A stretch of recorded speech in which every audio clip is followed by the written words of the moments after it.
right, so in this video, we're going to be breaking down the three black crows candlestick pattern. This is the counterpart or the run-in mate to three white soldiers, which we just completed a few days ago or in one of our most recent videos. So this is the bearish rendition of the three white soldiers, which is the bullish version of it. So it's pretty simple if we just jump right into it. But before we do that, I ask that you hit the like button so YouTube can do its thing and send this out to all the other traders so we can add this to our toolbox.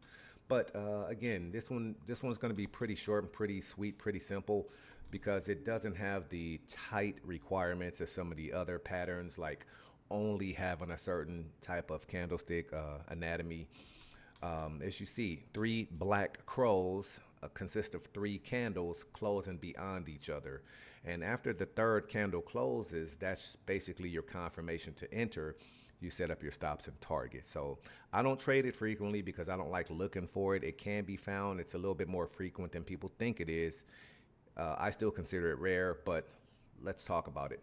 So in this case here, candle number one, candle number two, candle number three, okay, all closing beyond. So candle number two, closing beyond one, three, closing beyond two.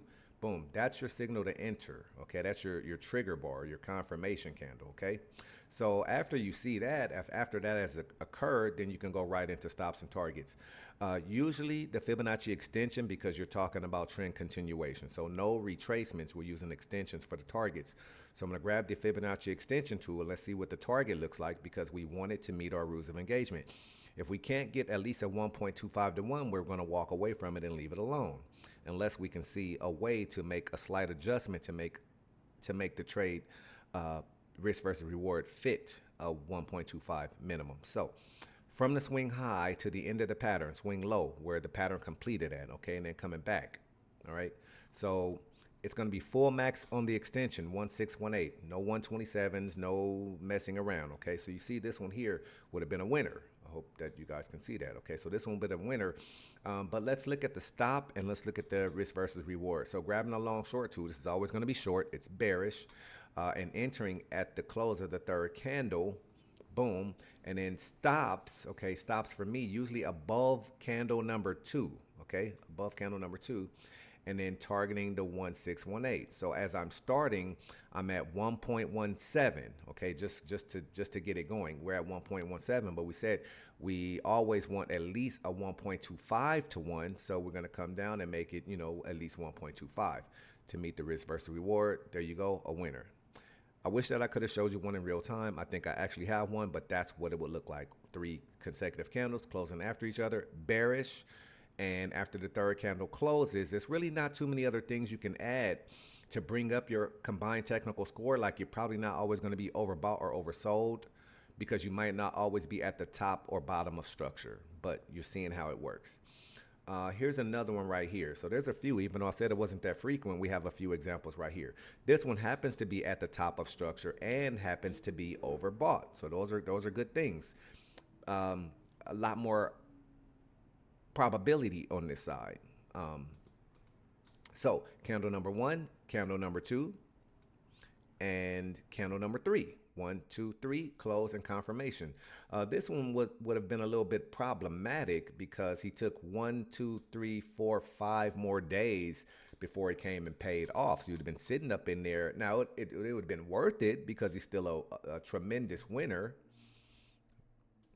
Okay, but this one, the correction on this one was very, very strong. Okay, it wouldn't have stopped out because, again, the stops would have been above the second candle, above candle number two, and then the win.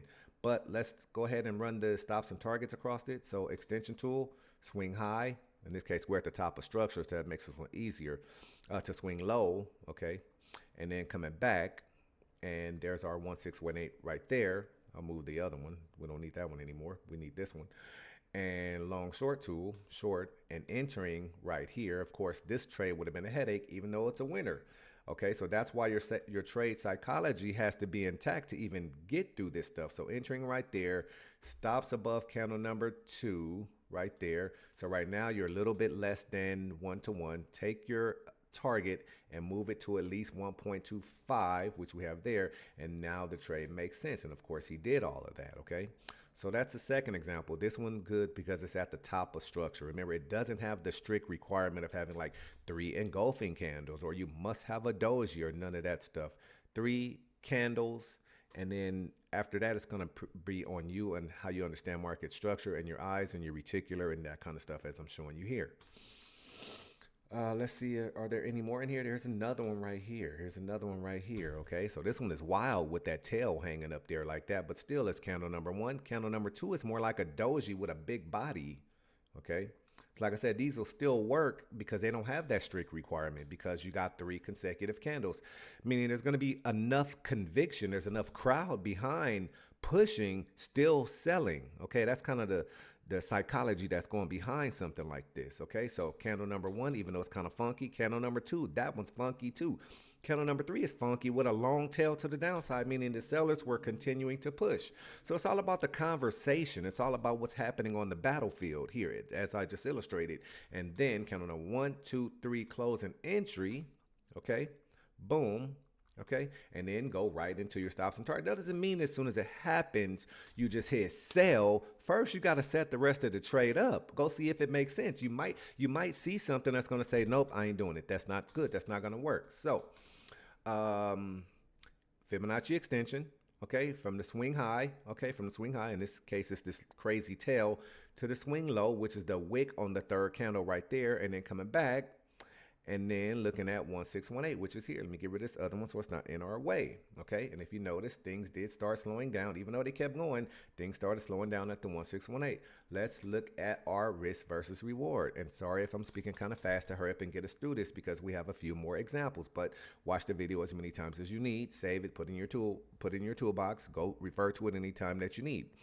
Or you can even slow it down if you want. Let's go grab the long short tool, and we entered at the confirmation or trigger bar when it closed, okay, with our stops above candle number 2 right there, and our target at the 1618 full max. This one is 1.7 to 1 without doing anything.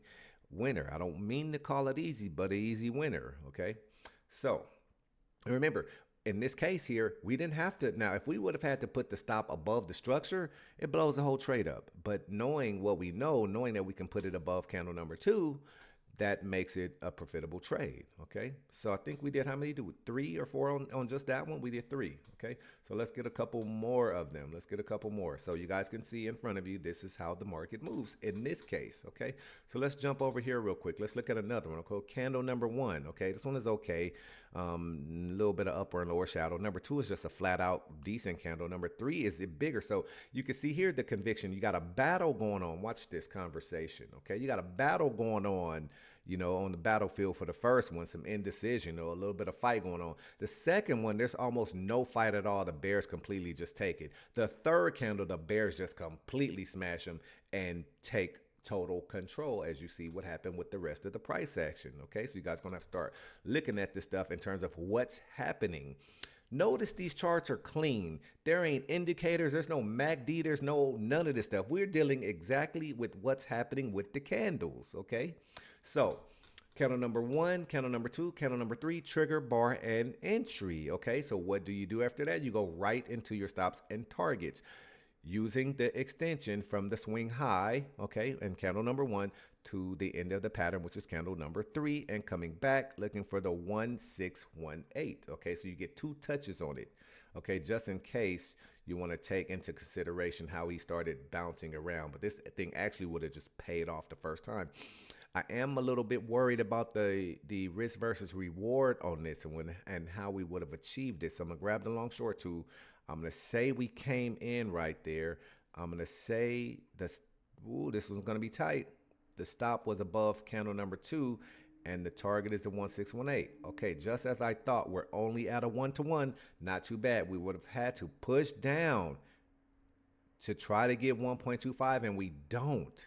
Okay, so this might be one that you say, you know what, I'm going to pass up on that. Now, granted, this came back, but we're on a weekly chart. So nobody would have wanted to wait another 6 months to get that payoff. Okay, so that's a decision that the trader is going to have to make. Now, I did mention that we had one that's in real time. Okay, we want to see this happen in real time. Okay, here we go. Candle number 1. You got a doji first, but then you got candle number 1, Candle number 2, strong, convincing, okay, a lot going behind it, okay. And candle number 3, okay, 1, 2, 3, trigger and entry, okay. So this one is real, okay. So then, okay, of course, now you go into your accumulation phase. You get your consolidated area, okay, not where things slow down and there's not too much. You're even almost flat on RSI, not a lot of volume, of course, okay. So this would be another one you would have to take into consideration. Like, wait a minute, first of all, this was a while ago, okay. This was this morning. So you got almost no movement today. 1, 2, 3, 4, 5. Yeah, so you got pretty much 8 or 9 hours with no movement. But let's still do what we're supposed to do, and our job is to go ahead and bring on the stops and targets, starting from the swing high to the end of the pattern, swing low, and looking at that 1618, which of course I already had plotted out. And the long short tool says 1, 2, 3, entering right there, even though this thing doesn't want to move. But like I said, that's something you would want to, you have to take into consideration. After 9 hours, do you still even want to trade? Okay. Or it would have been maybe after this closed, which would have been this morning, last night, midnight, is when this completed, this third candle.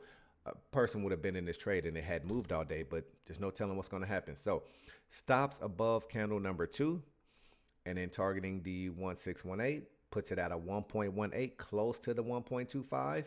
And then you would just drag the target down to make sure that you're getting at least 1.25.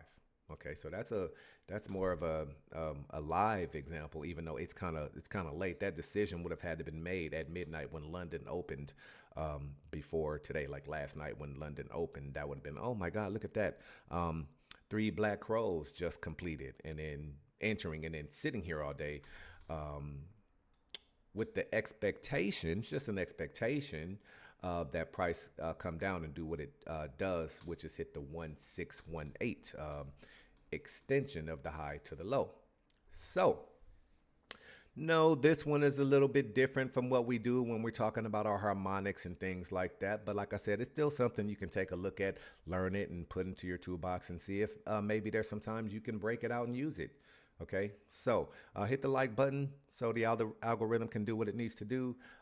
Subscribe to the channel if you're not subscribed. Hit the bell icon so you can be notified when videos like this come out. Last but not least, head on over to the Harmonic Trading Academy playlist, as well as the Ultimate Trader Workshop playlist, as well as Turning Point, because we're starting to bring in all these new advanced concepts when it comes to trading the financial markets and dealing with structural analysis and harmonic patterns, advanced patterns, and everything that it pertains to dealing with structural analysis. So that being said, you guys be good, take care of yourself, and I'll see you in the next video.